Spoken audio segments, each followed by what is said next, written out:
Friends, welcome to ஜாக்கா பீஸ் world. இந்த வீடியோவில் நீங்கள் என்ன பார்க்க போகிறீங்கன்னா, உங்கள் கம்ப்யூட்டர் லேப்டாப்பில் பார்த்தீங்கன்னா ப்ளூ ஸ்க்ரீன் எரர் வரும். இந்த எரர் எதனால் வருதுன்னு பார்த்தீங்கன்னா, நீங்கள் ஓஎஸ் போடும்போது அதில் ஏதாவது ஒரு ஃபைல் மிஸ் ஆகிருக்கலாம், இல்லைனா உங்களுக்கே தெரியாமல் ஏதாவது ஒரு சாஃப்ட்வேர் வந்து இன்ஸ்டால் ஆகிருக்கலாம். இது வந்து பார்த்தீங்கன்னா ஈஸியாக சரி பண்ணால் அது எப்படின்னு நான் சொல்கிறேன். இந்த வீடியோ முழுசாக பாருங்கள் வாங்க. உங்கள் கம்ப்யூட்டர் இந்த மாதிரி ப்ளூ ஸ்க்ரீன் வந்துச்சுன்னா உங்கள் கம்ப்யூட்டர் நீங்கள் முதல்ல ரீஸ்டார்ட் கொடுங்க. ரீஸ்டார்ட் கொடுத்தோன்னு பார்த்தீங்கன்னா இந்த மாதிரி தான் காட்டும்.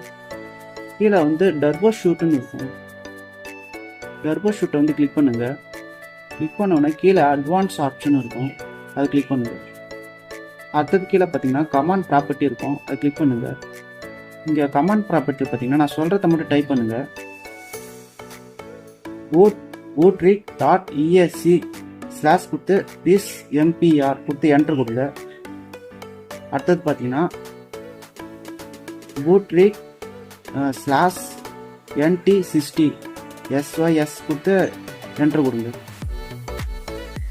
அடுத்தது வந்து bootrig.exe/ கொடுத்து this boot என்ட்ரு கொடுங்க. அடுத்தது பார்த்தீங்கன்னா bootrig.exe/ கொடுத்து scan now கொடுங்க. அடுத்தது கீழே பார்த்தீங்கன்னா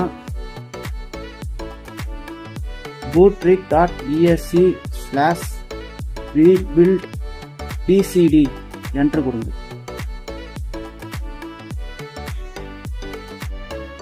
அடுத்தது பார்த்தீங்கன்னா sfc/scan now கொடுத்தீங்கன்னா பார்த்தீங்கன்னா ஃபுல்லாக ஸ்கேன் ஆகும், கொஞ்சம் வெயிட் பண்ணுங்க.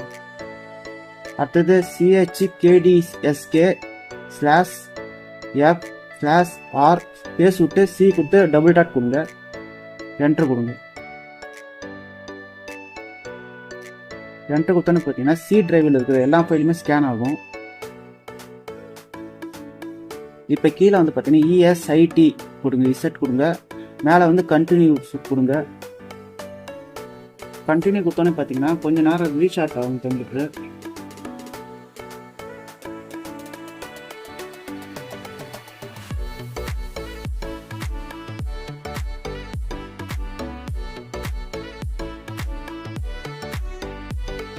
இப்போ பார்த்தீங்கன்னா உங்கள் கம்ப்யூட்டரில் இந்த ப்ளூ ஸ்க்ரீன் யாராவது காட்டாது. வீடியோ பிடிச்சிருந்தா லைக் பண்ணுங்கள், ஷேர் பண்ணுங்கள், சப்ஸ்கிரைப் பண்ணுங்கள். அப்படியே கீழே பெல் பட்டன் கிளிக் பண்ணிடுங்க.